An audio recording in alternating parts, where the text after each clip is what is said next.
भाइयों, आप सबको मेरी तरफ से बहुत बहुत जोहार, नमस्कार और सलाम। मैं आज छोटा नागपुर टेनेसी एक्ट का जो वीडियो की सीरीज़ बना रहा हूँ उसका चौथा भाग आपके सामने पेश करना चाहता हूँ और आपको इसके बारे में जो प्रावधान है वो आपके बारे में बताऊंगा। आज जो भाग मैं आपके सामने प्रस्तुत करने वाला हूँ ये छोटा नागपुर टेनेसी एक्ट का बड़ा इम्पोर्टेंट भाग है। इसमें सेक्शन 46 CNT एक्ट के बारे में आपका डिस्क्रिप्शन है, उसके सारे प्रावधान हैं और इसी प्रावधान के चलते छोटा नागपुर टेनेसी एक्ट या तो कुख्यात है या विख्यात है।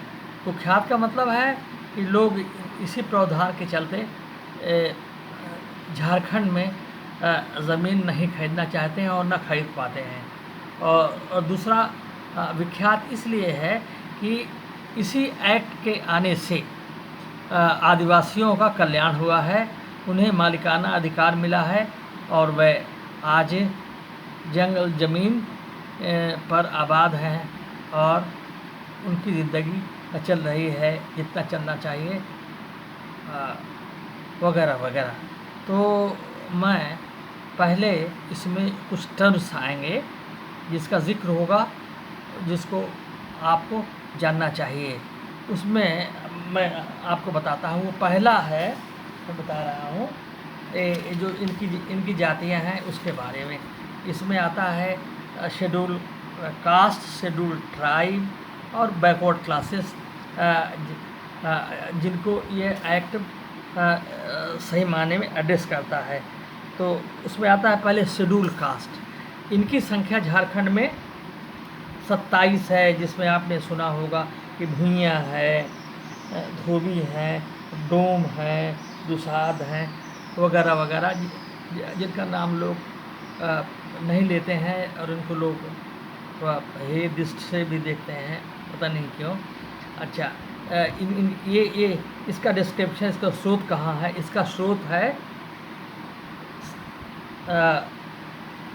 आपका schedule caste means such caste races और tribes as specified in part 2 of schedule to the constitution में जा कर के इनकी लिस्ट जो है आप देख सकते हैं, ये बराबर घटती रहती है, बढ़ती रहती है।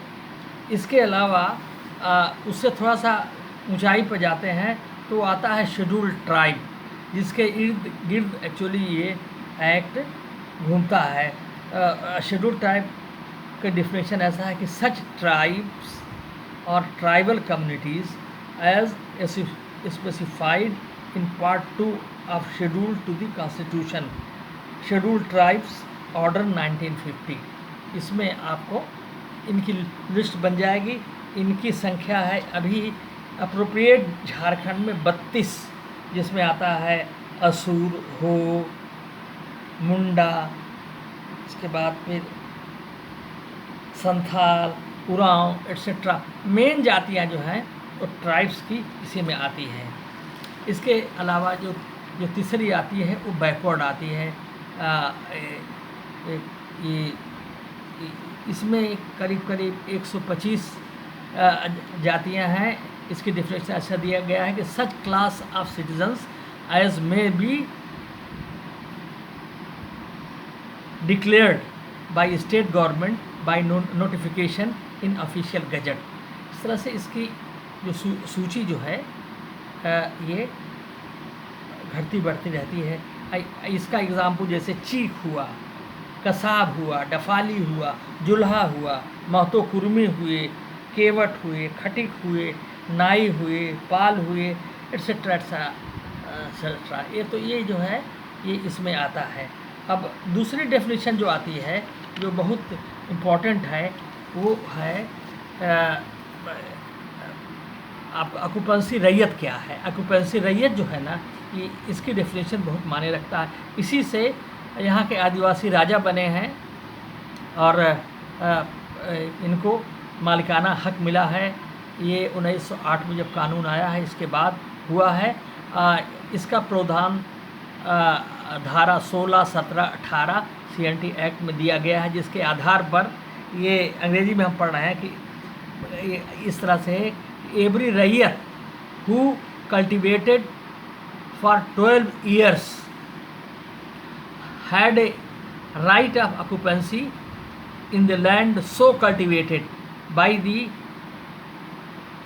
by him, whether held on patta or not, but this side does not but this rule does not apply to the lands locally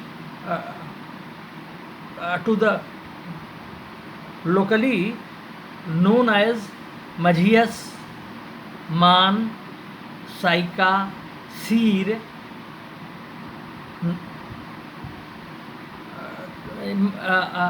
जो एक्चुअली जो निजी जोत होती है और जो ज़मींदारों की ज़मीन है ये उस पर लागू नहीं होता है, क्योंकि ये उनका वास्ट ट्रैक ऑफ लैंड है जो राजाओं के कब्जे में है, और उसमें किसी तरह का सरकार ने अभी कोई को इंटरफेरेंस किया नहीं। इसके अलावा एक आता है, एक कस्टम इन लोगों के यहाँ चला आता है, आपका उसको कहते हैं भुगत बंधा। ये एक टाइप का मार्गेज है जिसको आदिवासी लोग पैसा लेने के लिए महाजनों को अपनी ज़मीन देते हैं, और शर्त यही होती है कि जो जो जो जो कर्ज उन्होंने लिया है ये जो उस ज़मीन में पैदावार होगी उसी के हिसाब से एडजस्ट हो जाया करता है। तो ये है मेन प्रावधान जो आपके सामने कहा गया है और इस डेफिनेशन में आता है। अब आते हैं हम मेन एक्ट की तरफ। तो जो धारा 46 है ये इस आधार पर बनाया गया था कि जो भी साहूकार और जो बाहरी जिनको ये लोग भुक्कू कहते हैं ये आकर के आदिवासियों की ज़मीन पर कानून होने के साथ भी कब्ज़ा करेंगे और इनको सूद पर पैसा देंगे और इस तरह से इनका शोषण करेंगे और इनकी कंडीशन फिर वही कर देंगे जो किसी ज़माने में इनकी हुआ करती थी। इसीलिए सरकार ने आपका धारा 46 CNT एक्ट का प्रावधान बनाया, जिसके आधार पर आदिवासियों को अपनी ज़मीन बिक्री करने पर बहुत तरह के प्रिवेंटिव एक्शन या उसमें आपको रिस्ट्रिक्शंस लगाया हुआ है। तो पहला रिस्ट्रिक्शन ये है कि कोई भी टेनेंट, चाहे वो शेड्यूल कास्ट का हो, चाहे शेड्यूल ट्राइब का हो, चाहे बैकवर्ड का हो, वो अपनी ज़मीन को या अपने किसी हिस्से को 5 साल से ज़्यादा किसी को न तो मुर्गेज कर सकता है और न लीज कर सकता है। एक ये हुआ। दूसरा ये है कि वो अपनी ज़मीन को किसी को भुक्त बंधा, जैसा कि मैंने कहा भुक्त बंधा मतलब कि वो ज़मीन को देगा, उसके एवज में पैसा लेगा और उसके उससे जो पैदावार होगी वो एडजस्ट हो जाएगा उनके उसके दाम से। तो उसमें ये है कि इसमें ये प्रावधान रखा गया है कि कोई आदमी अपनी ज़मीन भुगत बंधा मॉर्गेज 7 साल से ज़्यादा नहीं करेगा। लेकिन अगर मान लीजिए कि वो किसी आपको कोऑपरेटिव सोसाइटी को करता है जो कि Bihar Orissa cooperative societies act में रजिस्टर्ड है, तो उसकी अवधि वो 15 साल तक रख सकता है। यानी 15 साल से ज़्यादा जो है ना वो उसका जो ये अनुबंध जो है भूखुदबंधा अनुबंध मान्य नहीं होगा। ये तो पहला बेसिक ये रिस्ट्रिक्शन उन पर डाला हुआ है। इसके अलावा अब आता है मेन प्रावधान जो शेड्यूल ट्राइब, शेड्यूल कास्ट और बैकवर्ड पर आपको सेक्शन 46 के तहत लगाया गया है। उसमें ये है कि कोई भी शेड्यूल ट्राइब अपनी ज़मीन जहाँ वो स्थित है, जिस थाने में स्थित है, उसी के किसी शेड्यूल ट्राइब को बिक्री कर सकता है, अन्यथा दूसरे को नहीं। उसी थाने का होना चाहिए, उसी पुलिस स्टेशन का होना चाहिए। और वो भी जो जिसको बेच रहा है वो भी शेड्यूल ट्राइब ही होना चाहिए। अच्छा, ये रिस्ट्रिक्शन हुआ। अब आता है शेड्यूल कास्ट पर और बैकवर्ड क्लास को। इन दोनों के बारे में थोड़ा सा लीनियंसी बरती गई है। उसमें कहा गया है कि शेड्यूल कास्ट और शेड्यूल ट्राइब अपनी ज़मीन को उस ज़िले के किसी अगर शेड्यूल कास्ट है तो शेड्यूल कास्ट को, या बैकवर्ड है तो बैकवर्ड को बेच सकता है उसी ज़िले के अंदर, उसके ज़िले के बाहर का नहीं।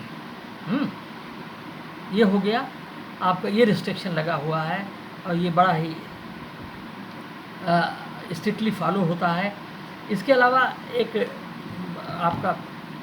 आपका ये जो एक और छूट मिली हुई है कि जो शेड्यूल ट्राइब या शेड्यूल कास्ट का जो ऑक्यूपेंसी रैयत है वो अपनी ज़मीन को सोसाइटी या बैंक को दे सकता है। जैसे रजिस्टर्ड और deem to be registered under Bihar and Orissa cooperative societies act 1935, उसको दे सकता है। दूसरे SBI और a bank specified in column 2 of first schedule to banking company acquisition and transfer of undertaking act 1907। तीसरा है कंपनी और कॉरपोरेशन ओन्ड बाई और in which less than 51 of the share capital is held by the state government or central government and which has been set upon with a view to provide agricultural credit to cultivators। सिर्फ इन्हीं लोगों को दे सकता है। ये हो गया restriction जो इन पर लगाया हुआ है। इसके अलावा अगर एक बात मैं भूल गया कि जब ये शेड्यूल ट्राइब को जो उसी थाने में बेचेगा या चाहे शेड्यूल कास्ट आपका ज़िले में किसी को बेचेगा तो, या बैकवर्ड जो है किसी बैकवर्ड को बेचेगा, तो इसमें एक चीज़ जो मैं भूल गया वो ये है कि इस सब के लिए उस ज़िले के DC की परमिशन एकदम आवश्यक होती है। इसको पहले करना चाहिए था लेकिन दिमाग से निकल गया, इसलिए मैं आपके सामने कह रहा हूँ कि शेड्यूल ट्राइब अपनी ज़मीन को उसी थाने के शेड्यूल ट्राइब को बेचेगा और वो भी DC के परमिशन से। उसी तरह से शेड्यूल कास्ट ज़िले के किसी शेड्यूल कास्ट को भेजेगा, ज़मीन बेचेगा, वो भी DC के परमिशन से। तीसरे शेड्यूल आपका वो बैकवर्ड क्लास OBC जिसको कहते हैं, वो भी अपनी ज़मीन किसी OBC को बेचेगा, वो भी DC के परमिशन से। इसलिए DC के परमिशन का इसमें महत्व है और उसी के थ्रू इनकी ज़मीन का को रेगुलेट किया जाता है, एक्सेट्रा एक्सेट्रा। अब ये बात आपको बताता हूँ कि ये बेचने के बारे में तो बहुत सारी बातें हो गई, खरीदने के बारे में बहुत सारी हो गई, लेकिन एक ज़माना ऐसा था कि शेड्यूल ट्राइब, शेड्यूल कास्ट तो छोड़ दीजिए, लेकिन बैकवर्ड क्लासेस की ज़मीन जिसमें कुर्मी महतो थे, उनकी ज़मीन पता नहीं किसी उस वक्त झारखंड बिहार से नहीं अलग हुआ था, किसी प्रावधान के वजह से या शायद किसी ऑर्डर के तहत जो पटना सेक्रेटेरिएट से निकला था, उसके आधार पर आपका महतो कुर्मी की ज़मीन धड़ल्ले से बिक्री होती रहती थी। तो इस तरह से अब कहिए तो इस तरह का ये जो है ना आपका 46 जो आपका CNT एक्ट है, इसका एक तरह से उल्लंघन बहुत ज़बरदस्त से हो रहा था। इसका नोटिस बहुत जल्दी लोगों ने लिया। उसमें ये क्रेडिट जाती है वो आपका जो उड़ीसा के MP थे, बड़े प्रख्यात MP हैं सालखन मुर्मू, उनके इनिशिएटिव से उन्होंने झारखंड हाई कोर्ट में एक रिट फाइल किया, और उस रिट में उन्होंने कहा कि यहाँ आपका जो छोटानागपुर टेनेसी एक्ट का जो प्रावधान है उसका उल्लंघन हो रहा है। इसी बीच यहाँ की सरकार, ये 1912 की बात है, इस मुद्दे पर थोड़ा एक्टिव थी। उसने एक सर्कुलर जारी किया, शायद उसमें यही था कि वो अब किसी तरह का हस्तांतरण जो है ना आदिवासी आपका शेड्यूल कास्ट, शेड्यूल ट्राइब ज़मीन का नहीं हो पाएगा। अजान हो रहा है, 2 मिनट रुक जाते हैं।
चलिए, अज़ान ख़त्म हुआ, मैं आपको फिर शुरू करता हूँ।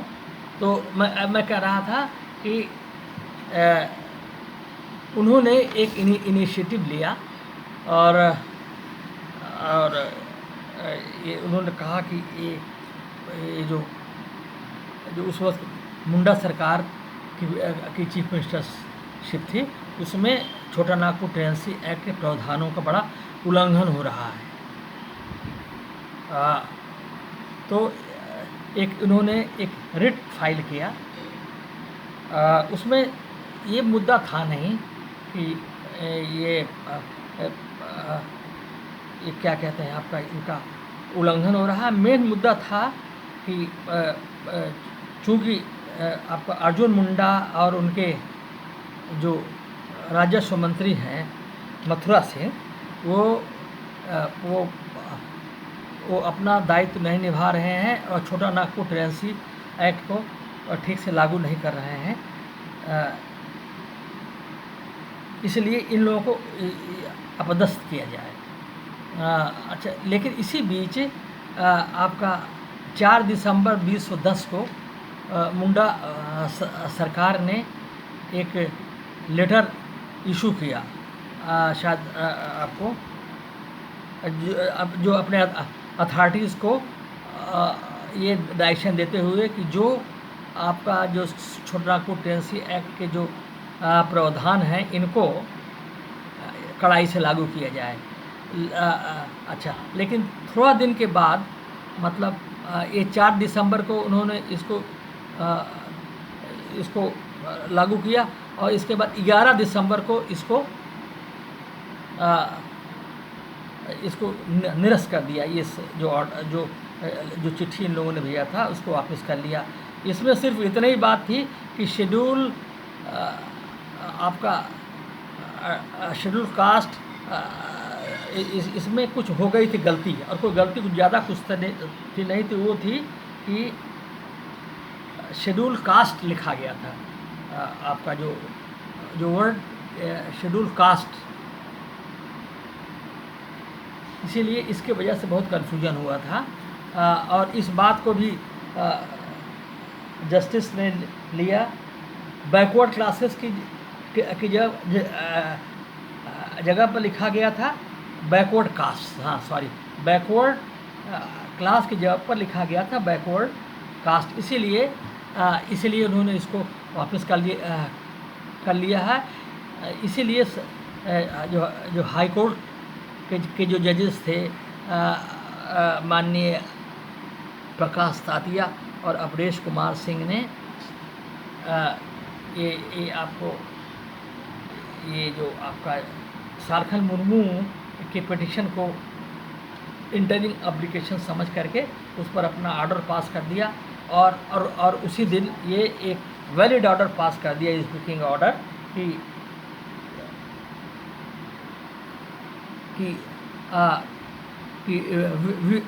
कि इसमें हम पढ़ रहे हैं, we are making it clear for clarify of all the officers dealing with matters under the Chotanagpur tenancy act that they have to follow the laws in the true spirit and to protect the right of the citizens। इस तरह से पूरा ban लग गया, चाहे महतो की ज़मीन हो या किसी की ज़मीन हो, बैकवर्ड हो, जो हो, आपको कोई बेच नहीं सकता है।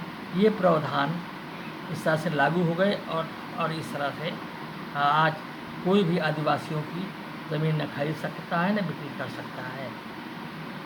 अब जब जिसको लेना होता है डीसी की परमिशन से लेता है, ऐसा होता होगा, जो कि आदिवासी कर सकते हैं, लेकिन गैर आदिवासियों के लिए तो जगह कुछ नहीं है। उनके लिए खाली आगे वाले वीडियो में जो सेक्शन आपका 49 में बनाऊंगा तो उसमें सब प्रावधान दिया हुआ है। धन्यवाद, और इसको मेरे वीडियो को सब्सक्राइब कीजिए और शेयर करिए, और जिससे कि हमको थोड़ा मेरा हौसला बढ़े। इसके अलावा एक बात मैं और कहना चाहता हूँ कि ये जो आपका यहीं तक ये सेक्शन 46 ख़त्म नहीं होता है। ये 46 का उल्लंघन अगर होता है तब भी डीसी को बहुत सारा पावर्स है, कि उस ज़मीन कैसे वापस कर सकते हैं, कैसे अगर मान लीजिए कि किसी ऑक्यूपेंसी रैयत के अगेंस्ट में कोई ऐसा कानून का उल्लंघन का केस दायर हुआ है, उसमें ऐसा पास हो गया है या गलती से पास हो गया है, तो उसके संबंध में इसमें प्रावधान काफ़ी दिया हुआ है जो कि बड़ा एलॉबरेट है, लेकिन आज की डेट में वो इररिलेवेंट हो गया है।